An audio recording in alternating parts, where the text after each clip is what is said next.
I would like to thank the organizing committee for inviting me to this meeting. This is my first Rising Sun meeting. I have nothing to disclose. There are 3 healthcare sectors in Thailand. The National Health Security Office covers the majority of the patients, 70%. And Social Security Office covers 20%. Only 10% of the patients are under civil servants' medical benefit scheme. Now, for the civil servant medical benefit scheme, they are reimbursable for all 3 TKIs. And also, actually, first-line nilotinib is registered in Thailand, but it's not in the national drug list. So officially, we are not entitled to use nilotinib first line. But for patients in the civil servant medical benefit scheme, we can still prescribe first line nilotinib due to the fact that it's less expensive than imatinib. Now, for patients under National Health Security Office, they get imatinib from GPAP. And if they fail imatinib, they can get nilotinib as second line. They cannot get dasatinib as second line. Because starting this year, both nilotinib second line dose and also dasatinib are registered in the national drug list, so all patients can access to these 2 medical treatments. Stem cell transplant can be done only by approval case by case. Patients in the Social Security Office get also imatinib as first line and nilotinib second line, dasatinib as third line. Again, stem cell transplant can be done by approval case by case. Now, before going to the monitoring, I need to tell you more about the lab facilities in Thailand. Chromosome analysis is available only in major university hospitals. And also there is 1 private cytogenetic lab in Bangkok. PCR with conversion factor is available in Ramathipati first, and where I worked, and the other 3 university hospitals. But only Ramathipati Hospital offers services to outsiders for both cytogenetic testing and PCR. Mutation testing is available only in Ramathipati, and also we offer services to outsiders. The cost for PCR is about $150 and $300 for mutation testing. Now, the civil servant medical benefit scheme, all patients can be reimbursable for any kind of lab test done. But for PCR, it's only 50% reimbursed. So the hospital, most of the time, the hospital pays for the 50% that is the cost. Now, for the National Health Security Office and Social Security Office, both offices pays the hospital by capitation, and it's less than $100 per patient per year. So you can imagine if the doctor sends for PCR, it's more than 100%. So most of the time, the hospital has to pay for the lab test. And that's why a lot of time the doctors outside where they cannot do the PCR in their hospital, they end up not sending the PCR because the patient cannot afford, and their hospital will not pay for the lab test. For diagnostic lab, all patients get chromosome analysis at diagnosis. Now for molecular testing at diagnosis, it's not commonly done, as I said, due to accessibility and the cost. We recommend monitoring by EL in 2013. Patients who are intolerant or resistant to imatinib will receive nilotinib as second line, unless patients have mutations that are sensitive to dasatinib. Then the patient can be treated with dasatinib. Otherwise, dasatinib is reserved for the third-line treatment. Physicians are encouraged to do mutation analysis before changing TKI, but in real life, it's not done frequently. Several doctors do not do cytogenetic study at 3 months, and a lot of time they don't monitor molecular testing at all because of the accessibility and the cost.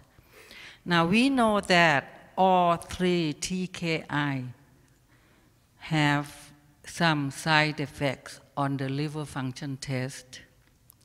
So a lot of time, I can say most of the doctors do not monitor the blood chemistry in their patients. And a lot of time they change TKI without doing any mutation study. I'm going to give you the picture in Ramathipati where I worked. It's a university hospital with about 1,000 beds. We did cytogenetic study tests with at least 20 metaphases in every patient with not CML only, with any leukemia since 1978. We started FISH in 2000, and we started PCR in 2006 with conversion factor in 2008. And we started mutation analysis with direct sequencing in 2009. The sensitivity of PCR in our lab is MR 4.5. And all patients have blood chemistry done in every visit to the hospital. 90 to 95% of CML patients are under my care. And currently I have close to 250 patients who are being followed. And so the diagnostic and the monitoring system are very uniform. And very few of my patients progress to AP or even BP. It has been many years when I had my patient turn into blastic crisis, long time ago. And I have to say that the compliances of my patients are excellent. The hospital has to take care of the cost of the lab done in patients under the National Health Security Office and Social Security Office. And I have to say that the result of CML treatment under my care is excellent. And I thank you for your attention. Professor Saengsuree, I'm curious because your patients are so compliant and compliance is so difficult. What do you think is the secret to achieving compliance on your patients? I spend a lot of time talking to them. At diagnosis, I spend, time with them, explaining to them what they have, what is the plan for the treatment, and what I'm going to do as monitoring. And every visit, I spend time with them, asking them what they have, the problems, and also whether they are compliant to the treatment, and so on and so forth. I think a lot of times the doctors do not spend time with the patients. That's the problem. Thank you. Dr. Wong, you have a secret also? Yeah, I think I fully agree with Dr. Jootar. Number one thing is that we have to engage the patient. We have to make sure the patient understands his or her disease and importance of good compliance to treatment. So that's the number one things I discuss with them before I actually start them on treatment. And the other thing is that you need to keep monitoring and manage that problem, especially the adverse event, very carefully. Because if they develop side effects or adverse event, this is one of the very important reasons they don't want to take the drug, because the drug make them sick. Okay. The third thing, which is not it's not done by me, but it's actually because of the system. You can see that my patients actually have to fight very hard before they get the treatment. Okay, they have to see a social worker. They have to go through a lot of assessment before we finally get the drug. And some of the patients even have to pay off the pocket. Okay, now for those who pay off the pocket, obviously they have to be very compliant. Otherwise, they just don't buy the drug. Okay, and for those patients, even because they have to go through the annual assessment, everything. So every year they have to go a lot of these sort of exercise to try to get the drug. So they will be very compliant. Okay, so I understand that maybe if the patient is treated in US and maybe in Europe, because the drug is more or less just given to them, more or less free of charge, and then you take it for granted, and then it's not that easy in Hong Kong to fight for the treatment. So that's why our patients, just like Dr. Jootar's patient, are very, very compliant. And a long time ago, when I was handling the medication from GPAP, I was the one who handed them the medication. Every time when I give them the medication, I kept asking them, do you know how expensive this is? You know, it's very expensive. And a lot of time, the patients came from, about 3 or 4 hours drive. So I give them 3 months supply or 4 months supply. And the equivalent of that cost is almost 1 Japanese car. So I told them, that is equivalent to a Japanese car. Don't sell it and and buy a new car. So, I kept telling them how expensive the medication is and how lucky they are to get the medication without paying anything. Dr. Ross? Yes, well, maybe we have the Western problem in Australia that things are too easily available, and I think also a lot of patients come with their own ideas about how things should be done. So, for instance, listening to Professor Saengsuree say that she hasn't had a patient go into blast crisis. I had a patient die in blast crisis recently, and he didn't want to take a TKI. He wanted to take garlic because he thought this would be healthier. And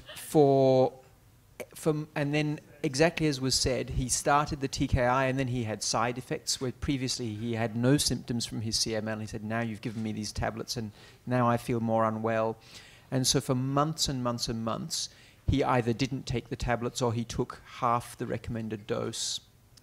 And eventually, of course, he became resistant with mutations, and then it was too late to rescue him. Because as I showed before, once you go into accelerated phase, it's very hard to get back out of it. And then finally, he understood how bad the disease can be, because he came with some abnormal blood test results feeling perfectly well. When he went into accelerated phase, he'd never felt so unwell in his life. And then I think finally he realized too late how important the disease was and how important the treatment was. So I think I agree with everything that's been said, that I try to explain to people how important it is to take the drug. If you just take the stuff, the chances of things going wrong are so low. But I think maybe in Australia and like in other Western countries, we do have problems that people they've read things on the internet and they have their own ideas about what they should and shouldn't do, and sometimes this can get in the way of treatment. Actually, in our country, Bangladesh, some of the patients are living for the last 15 years with first generation TKI, and they're doing well. And very recently, with my personal conversation and communication, they told me they are not using the drugs frequently, but they are doing well. And one of my patients started to stop taking Gleevec because he is feeling well. Is it wise to take imatinib or frequently, or stopping some days then taking? Yeah. No, short answer. Number one, I'm going to talk about this later today. There will be a session on the stopping treatment. The bottom line I would like to say is that, yes, there may be a group of patients, subgroup of patients, who may be sort of who can enjoy treatment-free remission after, taking the treatment for a period of time. The most important thing is that right now there's no way we can predict, okay, who will get this sort of treatment-free remission or who will not. And so in that sense, I would like to say that if any patient would like to stop treatment, the hospital or the hematologist should have a sort of plan how to monitor them, so that if they unfortunately develop the disease come back, they can have the treatment immediately in order to sort of put them into good remission again. Okay, so that's very important. So if the patient just stop the treatment by themselves, we also got the experience. Okay, some patients, okay, there's certainly, I've got only one patient who got problem with the compliance. That patient, because his wife is actually a civil servant, so he got everything free of charge. He doesn't need to go to see a social worker. Because the government, just like in Thailand, the civil servant always get the better coverage, and they don't need to pay for anything. They just get the drug, so that he just keep getting the drug back home, but he just don't take it because he got some side effect with the gut problem. He didn't take the drug, and then we detect that because he has got a molecular relapse. Okay, so much so that if we look at the molecular level, he has actually got the cytogenetic relapse. Okay, so that's why we need to have a good plan to monitor this patient and make sure that they are safe and they can get the treatment again if necessary. Outside that kind of package, if the patient stops the drug itself, it can be dangerous. When do you say a patient is resistant for him to take another TKI or to do a mutations testing? Is it one log up? And then do you wait for 3 tests or 2 tests or just 1 test from 4.5 log to 4? You switch immediately or do a mutations test. Maybe Dr. Ross first. It's slightly complicated because it depends on the level that you start from. So, for instance, in my laboratory, so every laboratory is different because every laboratory has different equipment and so on. So in my laboratory in Adelaide, if you increase by more than double at a level above about MMR, then that is a significant change. So above MMR? Above MMR. So if it's within MMR, if it constantly increases, but it's within 4.5 log, no change? So below MMR, because the amount that you're measuring is so small, the error of the measurement is greater. So probably below MMR, it would have to increase by about 1 log. Above MMR, an increase of more than double would be a trigger for us to go looking for a mutation or to ask the patient whether they're still taking the drug. Just 1 test? The patient comes to you with that PCR test, saying so that you immediately shift. Just so if it test. Went from 1% to 3%, we would look for a mutation. But that every lab has a different margin of error, and so there's not a single correct answer. You have to know what your lab recommends. Just to make sure, I don't understand. I thought we are on an international scale already. So what's with the different labs, different results? We're using the IS, right? It's not that the result is different. It's that the error measurement is different. So, for instance, if you took a sample where the true number is 1% and you measure it 10 times, you won't get 1% every time. Sometimes you get 0.8, sometimes you get 1.2, sometimes you get 1.5. So it's the scatter around the true value. So the true value may be 1% in all 3 laboratories, but the scatter around 1% will be smaller or larger between laboratories. So I think in general, at least in our practice, we use the molecular test as a monitoring test, and that we will sort of monitor the patient according to the ELN, the European guidelines. So once the patient fall into failure category, of course that trigger further lab tests. Okay, like for example, bone marrow, cytogenetics, check for mutation. Okay, now of course the problem is that I would say that among different hospitals or even among different countries, that sort of level of trigger may be variable. For example, in a resource-limited setting, those patients who fall into failure category will certainly need a lot of investigations. But in some other places where resource is not so limited, they may start to investigate if the patient fall into suboptimal level. Okay, so there's some variation among different places. That's something I'm sure. But the problem is that we all have a plan how to monitor the patient, at what point that will be triggered, and we will have to go on to further investigations. That's the overall strategy. So for instance, there's no limit on the number of PCR tests I can order in a year. I could order PCR every 2 weeks if I wanted to. And although the Australian government doesn't pay for mutation testing, the laboratory does the mutation testing free because they can be paid for the PCR, and so the loss that they make on the mutation testing is kind of covered. So they do make a loss, but it kind of works out. Yeah, I agree with Dr. Wong that if the patient falls into the failure category in ELN, then you need further testing to see that patient really fail and, change the treatment.